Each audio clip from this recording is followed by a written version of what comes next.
நான் ஏரிக்கர மேலிருந்து 8 திசை பார்த்திருந்து என் இழைக்கு காத்திருந்தேன் காணல்ல.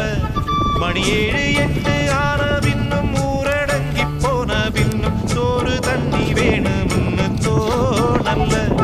என் தெம்மாங்கு பாட்ட கேட்டு தெங்காத்து ஓடி வந்து தூதாக போக வேணும் அக்கறையில. நான் உண்டான ஆசைகளை உள்ளார பூட்டி வச்சு ஒத்தேல வாடுறேனே இக்கரையில.